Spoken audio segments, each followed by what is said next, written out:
Greetings, respected viewers. So one of my fans wanted me to say that. Anyway, so this video is commenting on the fact the United Kingdom announced just yesterday that it shall be providing the Ukrainians with Challenger 2 tanks. Now, the Challenger 2 is the United Kingdom's main battle tank, but they've been around for nigh on 40 years. They've seen action in the Gulf War of 1991, the Iraq War of 2003. I think some of them might be sent to Afghanistan. I don't think anyone using the Falklands, and then they came into service just after the Falklands. There was a Challenger upgraded to Challenger 2. Now, the British Army's been cut back and cut back and cut back, and it's about half the number of soldiers it had 30 years ago, down to only about 70,000 soldiers. So it's tiny, it's far too small. The UK spending only 2% of GDP on that, but that's going to be the NATO minimum. And actually, loads of NATO countries weren't even meeting that. But anyway, the UK had something like 240 tanks. Is that right? Now, the Challenger 2s, they were going to upgrade them to Challenger 3, meant to be completed, I think, in 2025. And then some of the Challenger 2s are going to be retired, about 79 of them. How many Challenger 2s are being donated to Ukraine? His Majesty's government has not disclosed that. The rumors in the media are that it's 10 or 12, that 3 are going initially, a further 9 to be dispatched later on. So usually these NATO countries, they don't declare how much kit they're giving. They'll say which particular asset they're donating to the Ukrainians, but they won't say the number of that particular asset.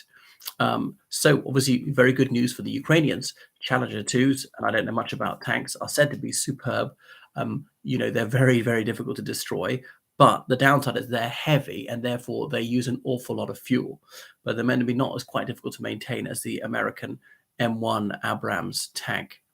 Right, so normally you would need training, even for a tanker, I'm told, of a few months on a new tank.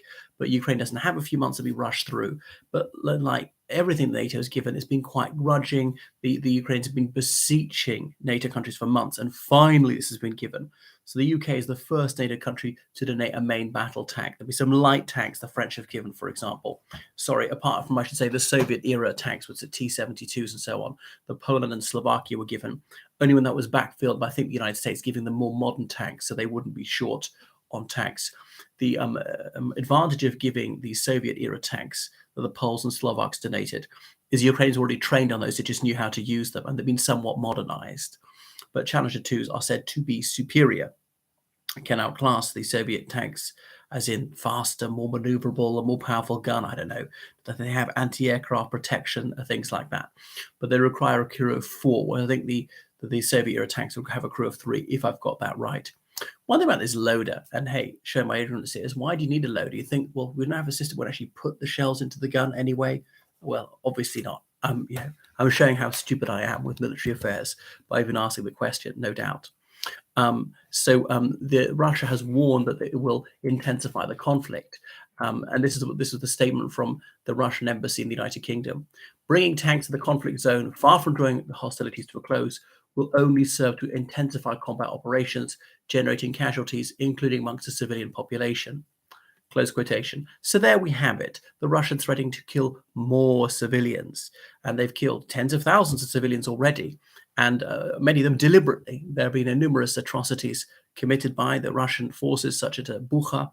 So this is not collateral damage. This is no accident. It's willful.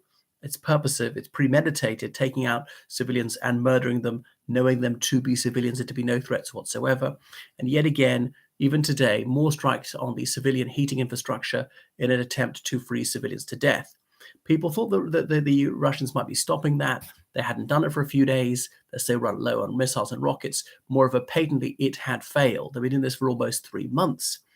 And actually, that may have been the saving grace for the Ukrainian military. If all those munitions had not been going on civilian targets, but on military targets, the Russians might have done it rather better.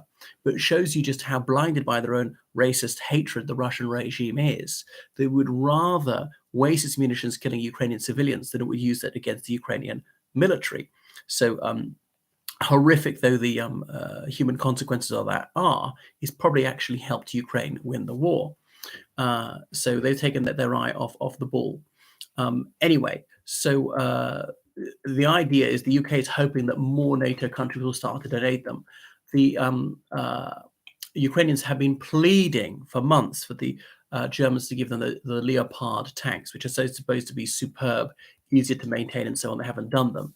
The Germans also sold Leopards to the Finns, to the Poles, and so on, who are willing to donate them. But the export agreement is that the Finns and Poles can only give them to anyone else with the consent of the Germans, and that consent is not forthcoming.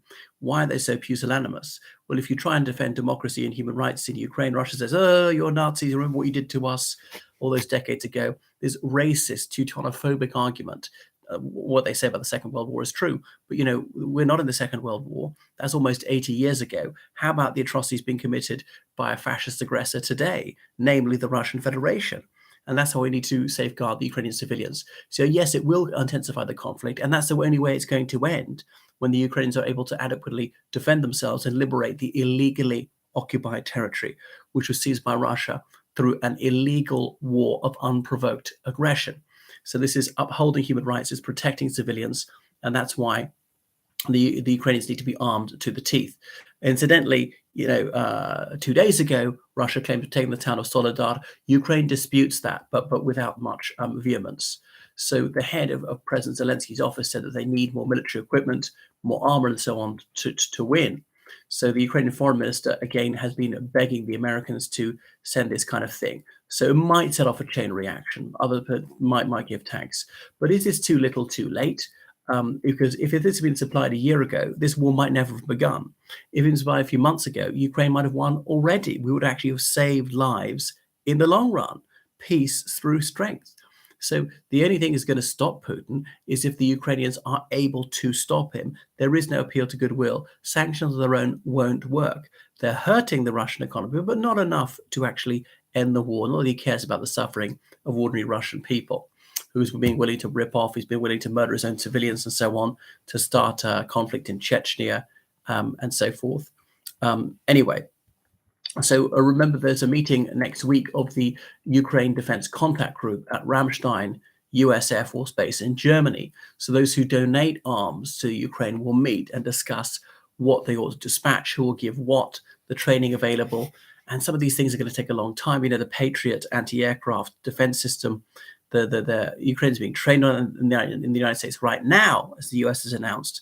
Now, that would normally take a year to train you on, but they can try to telescope that into just a few months because it's so urgent. They might be working, 16 hours a day, 7 days a week without any days off, and just cutting a few corners on that one. These systems cost $1 billion each. So the United States and I think it's Germany have donated them. But there's going to be a spring offensive. Put yourself in Putin's shoes. You'd have to attack, wouldn't you? You cannot win by just waiting there. So all these people he called up, throw them forward. And I'm just worried that Ukraine hasn't been sufficiently armed to repel them, has been able to beef up the military and so on. So breaking Ukraine through lack of heating isn't going to work. Certainly next winter, they may well be connected to the European electric grid. By then, they'll have even more warm clothing, even more Arctic tents, more generators, more batteries for when the electricity is working to use it, and maybe more of the civilians will be abroad. So the Russian economy has shrunk 10% last year, but there's been a 30% diminution of the Ukrainian economy, so it's hurt them even worse. But of course, this is a war for survival in Ukraine, whereas not a war of survival for Russia, despite Putin pretending otherwise. He has attempted the cretinization of his own people by preventing them learning any critical thinking at school, at university, by the incessant propagandizing of children, by the militarization of childhood, by brainwashing them into hyper-nationalist, militaristic rhetoric, militarizing children, having them dress up in army uniforms and so on, and expectorating hatred, preaching hatred against free countries, and supposedly making them adore their own oppression. Right, thank you so much for watching my channel. Please donate on PayPal, georgecallahan79@gmail.com. I really need donations to keep this going. It'd be an awful pity if I went off the air. And please subscribe on Patreon. Goodbye.